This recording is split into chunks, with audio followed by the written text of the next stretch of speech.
This is Reading Aloud, and I'm Pat Tully of the Ketchikan Public Library. This evening I'm going to be reading two short stories by H.G. Wells. The first is A Moonlight Fable. There was once a little man whose mother made him a beautiful suit of clothes. It was green and gold and woven so that I cannot describe how delicate and fine it was, and there was a tie of orange fluffiness that tied up under his chin, and the buttons in their newness shone like stars. He was proud and pleased by his suit beyond measure, and stood before the long looking-glass when first he put it on, so astonished and delighted with it that he could hardly turn himself away. He wanted to wear it everywhere and show it to all sorts of people. He thought over all the places he had ever visited and all the scenes he had ever heard described, and tried to imagine what the feel of it would be if he were to go out now to those scenes and places wearing his shining suit, and he wanted to go out forthwith into the long grass and the hot sunshine of the meadow wearing it, just to wear it. But his mother told him no. She told him he must take great care of his suit, for never would he have another nearly so fine. He must save it and only wear it on rare and great occasions. It was his wedding suit, she said. And she took his buttons and twisted them up with tissue paper for fear their bright newness should be tarnished, and she tacked little guards over the cuffs and elbows and wherever the suit was most likely to come to harm. He hated and resisted these things, but what could he do? At last her warnings and persuasions had effect, and he consented to take off his beautiful suit and fold it into its proper creases and put it away. It was almost as though he gave it up again. But he was always thinking of wearing it and of the supreme occasion when some day it might be worn without the guards, without the tissue paper on the buttons, utterly and delightfully, never caring, beautiful beyond measure. One night when he was dreaming of it, after his habit, he dreamed he took the tissue paper from one of the buttons and found its brightness a little faded, and that distressed him mightily in his dream. He polished the poor faded button and polished it, and if anything it grew duller. He woke up and lay awake thinking of the brightness a little dulled, and wondering how he would feel if perhaps when the great occasion, whatever it might be, should arrive, one button should chance to be ever so little short of its first glittering freshness. And for days and days the thought remained with him distressingly. And when next his mother let him wear the suit, he was tempted and nearly gave way to the temptation just to fumble off one little bit of tissue paper and see if indeed the buttons were keeping as bright as ever. He went trimly along his way to church full of this wild desire. For you must know his mother did, with repeated and careful warnings, let him wear the suit at times, on Sundays, for example, to and fro the church, when there was no threatening of rain, no dust nor anything to injure it, with its buttons covered and its protections tacked upon it, and a sunshade in his hand to shadow it if it seemed too strong a sunlight for its colors. And always after such occasions he brushed it over and folded it exquisitely as she had taught him, and put it away again. Now all these restrictions his mother set to the wearing of his suit he obeyed. Always he obeyed them, until one strange night he woke up and saw the moonlight shining outside his window. It seemed to him the moonlight was not a common moonlight, nor a night the common night, and for a while he lay quite drowsily with this odd persuasion in his mind. Thought joined on to thought like things that whisper warmly in the shadows. Then he sat up in his little bed, suddenly, very alert, with his heart beating very fast and a quiver in his body from toe to toe. He had made up his mind. He knew now that he was going to wear his suit as it should be worn. He had no doubt in the matter. He was afraid, terribly afraid, but glad, glad. He got out of his bed and stood a moment by the window, looking at the moonshine-flooded garden and trembling at the thing he meant to do. The air was full of a minute clamor of crickets and murmurings, of the infinitesimal shouting of little living things. He went very gently across the creaking boards, for fear that he might wake the sleeping house, to the big dark clothes press wherein his beautiful suit lay folded, and he took it out garment by garment and softly and very eagerly tore off its tissue paper covering and its tacked protections until there it was, perfect and delightful as he had seen it when first his mother had given it to him. A long time it seemed ago. Not a button had tarnished, not a thread had faded on the dear suit of his. He was glad enough for weeping as in a noiseless hurry he put it on. And then back he went, soft and quick, to the window, and looked out upon the garden and stood there for a minute, shining in the moonlight, with his buttons twinkling like stars, before he got out on the sill and, making as little of a rustling as he could, clambered down to the garden path below. He stood before his mother's house, and it was white and nearly as plain as by day, with every window blind but his own shut like an eye that sleeps. The trees cast still shadows like intricate black lace upon the wall. The garden in the moonlight was very different from the garden by day.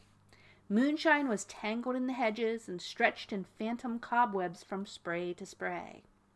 Every flower was gleaming white or crimson black, and the air was aquiver with the thridding of small crickets and nightingales, singing unseen in the depths of the trees. There was no darkness in the world, but only warm, mysterious shadows, and all the leaves and spikes were edged and lined with iridescent jewels of dew. The night was warmer than any night had ever been, the heavens by some miracle at once vaster and nearer. In spite of the great ivory-tinted moon that ruled the world, the sky was full of stars. The little man did not shout nor sing for all his infinite gladness. He stood for a time like one awe-stricken, and then, with a queer small cry and holding out his arms, he ran out as if he would embrace at once the whole warm, round immensity of the world. He did not follow the neat-set paths that cut the garden squarely, but thrust across beds and through the wet, tall, scented herbs, through the nightstock and the nicotine and the clusters of phantom white mallow flowers, and through the thickets of southern wood and lavender, and knee-deep across a wide space of mignonette. He came to the great hedge, and he thrust his way through it, and through the thorns of the brambles scored him deeply and tore threads from his wonderful suit. And though burrs and goosegrass and havers caught and clung to him, he did not care. He did not care, for he knew it was all part of the wearing for which he had longed. "I am glad I put on my suit," he said. "I am glad I wore my suit." Beyond the hedge he came to the duck pond, or at least what was the duck pond by day. But by night it was a great bowl of silver moonshine, all noisy with singing frogs, of wonderful silver moonshine, twisted and clotted with strange patternings, and the little man ran down into its waters between the thin black rushes, knee-deep and waist-deep and to his shoulders, smiting the water to black and shining wavelets with either hand, swaying and shivering wavelets, amid which the stars were netted in the tangled reflections of the brooding trees upon the bank. He waited until he swam, and so he crossed the pond and came out upon the other side, trailing, as it seemed to him, not duckweed, but very silver in long, clinging, dripping masses. And up he went through the transfigured tangles of the willow herb and the uncut seeding grass of the farther bank. And so he came glad and breathless into the high road. "I am glad," he said, "beyond measure, that I had clothes that fitted this occasion." The high road ran straight as an arrow flies, straight into the deep blue pit of the sky beneath a moon, a white and shining road between singing nightingales, and along it he went, running now and leaping, and now walking and rejoicing, in the clothes his mother had made for him with tireless, loving hands. The road was deep in dust, but that for him was only a soft whiteness, and as he went, A great dim moth came fluttering round his wet and shimmering and hastening figure. At first he did not heed the moth, and then he waved his hands at it and made a sort of dance with it as it circled round his head. "Soft moth," he cried, "dear moth, and wonderful night of the world. Do you think my clothes are beautiful, dear moth? As beautiful as your scales and all this silver vesture of the earth and sky?" And the moth circled closer and closer, till at last its velvet wings just brushed his lips. And the next morning they found him dead, with his neck broken in the bottom of the stone pit, with his beautiful clothes a little bloody and foul and stained with the duckweed from the pond. But his face was a face of such happiness that, had you seen it, you would have understood indeed how he had died happy, never knowing the cool and streaming silver for the duckweed in the pond. The end. The next story is called The Diamond Maker. Some business had detained me in Chancery Lane until 9 in the evening, and thereafter, having some inkling of a headache, I was disinclined either for entertainment or further work. So much of the sky as the high cliffs of that narrow canyon of traffic left visible spoke of a serene night, and I determined to make my way down to the embankment and rest my eyes and cool my head by watching the variegated lights upon the river. Beyond comparison, the night is the best time for this place. A merciful darkness hides the dirt of the waters, and the lights of this transitional age, red glaring orange, gas yellow, and electric white, are set in shadowy outlines of every possible shade between gray and deep purple. Through the arches of Waterloo Bridge, 100 points of light mark the sweep of the embankment, and above its parapet rise the towers of Westminster, warm gray against the starlight. The black river goes by with only a rare ripple breaking its silence and disturbing the reflections of the light that swim upon its surface. "A warm night," said a voice by my side. I turned my head and saw the profile of a man who was leaning over the parapet beside me. It was a refined face, not unhandsome, though pinched and pale enough, and the coat collar turned up and pinned round the throat marked his status in life as sharply as a uniform. I felt I was committed to the price of a bed and breakfast if I answered him. I looked at him curiously. Would he have anything to tell me worth the money, or was he the common incapable even of telling his own story? There was a quality of intelligence in his forehead and eyes, and a certain tremulousness in his nether lip that decided me. "Very warm," said I, "but not too warm for us here." "No," he said, still looking upon the water. "It's pleasant enough here, just now." "It is good," he continued after a pause, "to find anything so restful as this in London. After one has been fretting about business all day, and getting on, meeting obligation, and parrying danger, I do not know what one would do if it were not for such pacific corners." He spoke with long pauses between the sentences. "You must know a little of the irksome labor of the world, or you would not be here. But I doubt if you can be so brain-weary and footsore as I am. Bah! Sometimes I doubt if the game is worth the candle. I feel inclined to throw the whole thing over, name, wealth, and position, and take to some modest trade. But I know if I abandon my ambition, hardly as she uses me, I should have nothing but remorse left for the rest of my days." He became silent. I looked at him in astonishment. If ever I saw a man hopelessly hard up, it was the man in front of me. He was ragged, and he was dirty, unshaven, and unkempt. He looked as though he had been left in a dustbin for a week. And he was talking to me of the irksome worries of a large business. I almost laughed outright. Either he was mad or playing a sorry jest on his own poverty.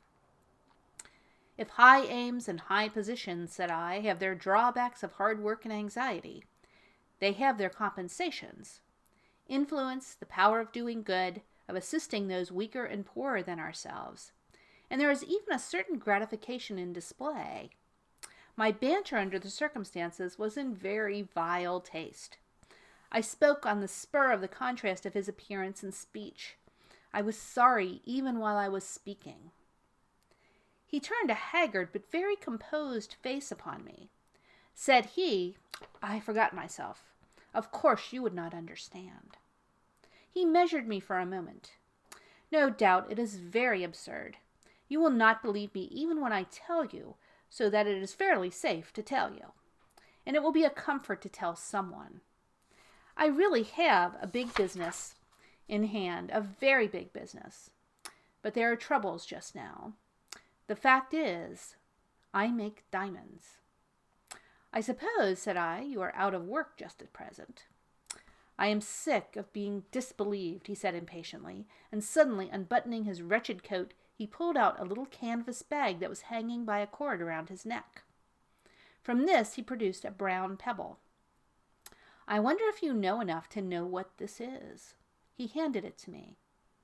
Now, a year or so ago, I had occupied my leisure in taking a London science degree, so that I have a smattering of physics and mineralogy. The thing was not unlike an uncut diamond of the darker sort, though far too large, being almost as big as the top of my thumb. I took it and saw it had the form of a regular octahedron, with the curved faces peculiar to the most precious of minerals. I took out my penknife and tried to scratch it, vainly. Leaning forward toward the gas lamp, I tried the thing on my watch glass, and scored a white line across that with the greatest ease. I looked at my interlocutor with rising curiosity. "But certainly rather like a diamond. But if so, it is a behemoth of diamonds. Where did you get it?" "I tell you I made it," he said. "Give it back to me." He replaced it hastily and buttoned his jacket.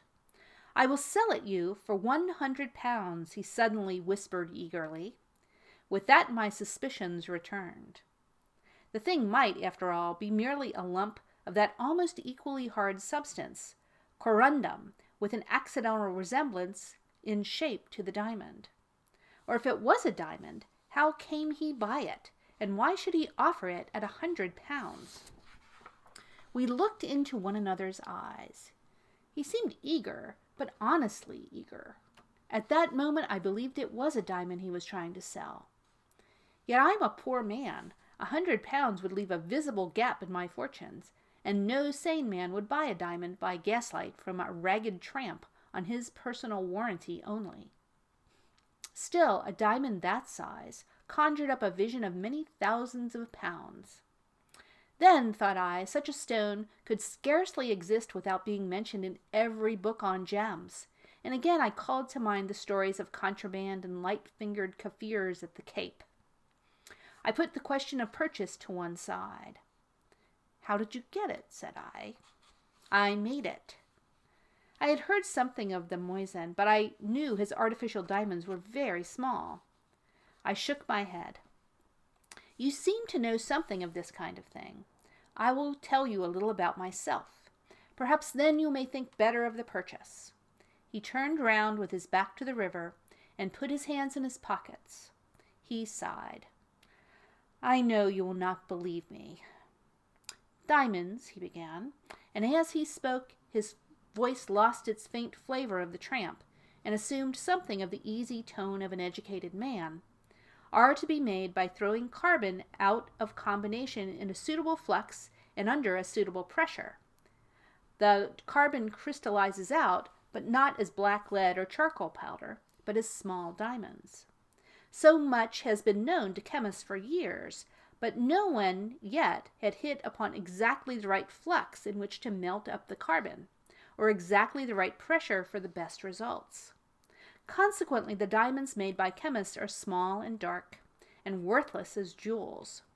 Now I, you know, have given up my life to this problem, given my life to it. I began to work at the conditions of a diamond making when I was 17, and now I am 32. It seemed to me that it might take all the thought and energies of a man for 10 years or 20 years, but even if it did, the game was still worth the candle. Suppose one to have at last hit upon the right trick before the secret got out, and diamonds became as common as coal, one might realize millions. Millions. He paused and looked for my sympathy. His eyes shone hungrily. To think, said he, that I am on the verge of it all, and here. I had, he proceeded, about £1,000 when I was 21, and this, I thought, eked out by a little teaching, would keep my researches going. A year or two was spent in study, at Berlin chiefly, and then I continued on my own account. The trouble was the secrecy. You see, if once I had let out what I was doing, other men might have been spurred on by my belief in the practicality of the idea. And I do not pretend to be such a genius as to have been sure of coming in first, in the case of a race for the discovery. And you see, it was important that if I really meant to make a pile, people should not know it was an artificial process and capable of turning out diamonds by the ton. So I had to work all alone. At first I had a little laboratory, but as my resources began to run out, I had to conduct my experiments in a wretched, unfurnished room in Kentish Town, where I slept at last on a straw mattress on the floor among all my apparatus. The money simply flowed away. I grudged myself everything except scientific appliances. I tried to keep things going by a little teaching, but I am not a very good teacher, and I have no university degree, nor very much education except in chemistry, and I found I had to give a lot of time and labor for precious little money. But I got nearer and nearer the thing. 3 years ago, I settled the problem of the composition of the flux, and got near the pressure by putting this flux of mine and a certain carbon composition into a closed-up gun barrel, filling up with water, sealing tightly, and heating. He paused. Rather risky, said I. Yes. It burst and smashed all my windows and a lot of my apparatus. But I got a kind of diamond powder nevertheless. Following out the problem of getting a big pressure upon the molten mixture from which the things were to crystallize, I hit upon some researches of Dobré at Paris Laboratoire des Poudres et Salpêtres. He exploded dynamite in a tightly screwed steel cylinder, too strong to burst, and I found he could crush rocks into a muck not unlike the South African bed in which diamonds are found. It was a tremendous strain on my resources, but I got a steel cylinder made for my purpose after his pattern. I put all my stuff in my explosives, built up a fire in my furnace, put the whole concern in, and went out for a walk. I could not help laughing at his matter-of-fact manner. Did you not think it would blow up the house? Were there other people in the place? It was in the interest of science, he said ultimately. There was a costermonger family on the floor below, a begging letter writer in the room behind mine, and 2 flower women were upstairs.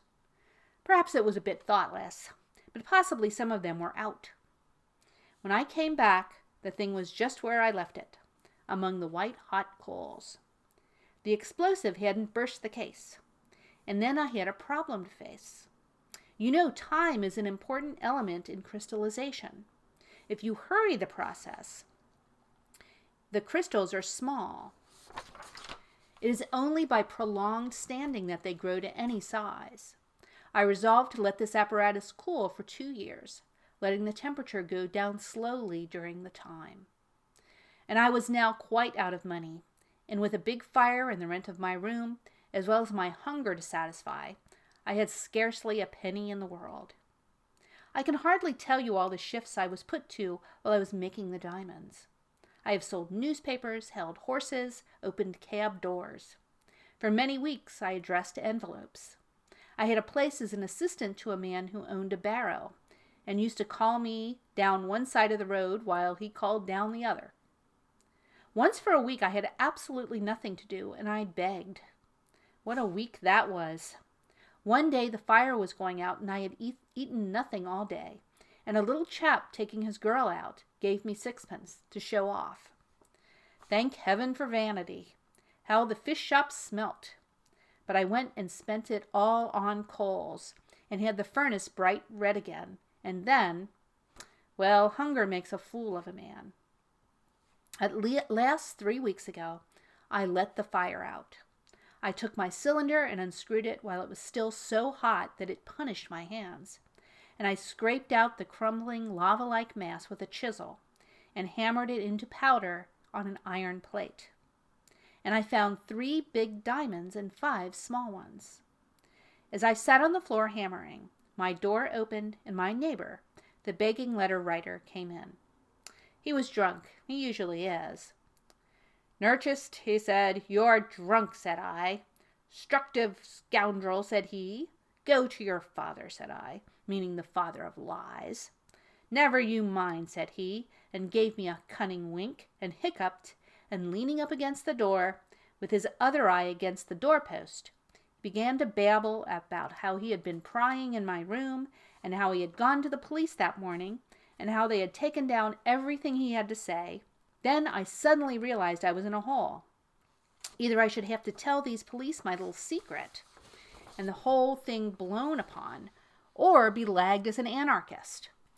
So I went up to my neighbor and took him by the collar and rolled him about a bit, and then I gathered up my diamonds and cleared out. The evening newspapers called my den the Kentish Town Bomb Factory, and now I cannot part with the things for love or money. If I go into a respectable jeweler's, they ask me to wait, and then go and whisper to a clerk to fetch a policeman, and then I say I cannot wait. And I found out a receiver of stolen goods, and he simply stuck to the one I gave him and told me to prosecute if I wanted it back. I am going about now with several £100,000 worth of diamonds around my neck, and without either food or shelter. You are the first person I have taken into my confidence, but I like your face, and I am hard driven.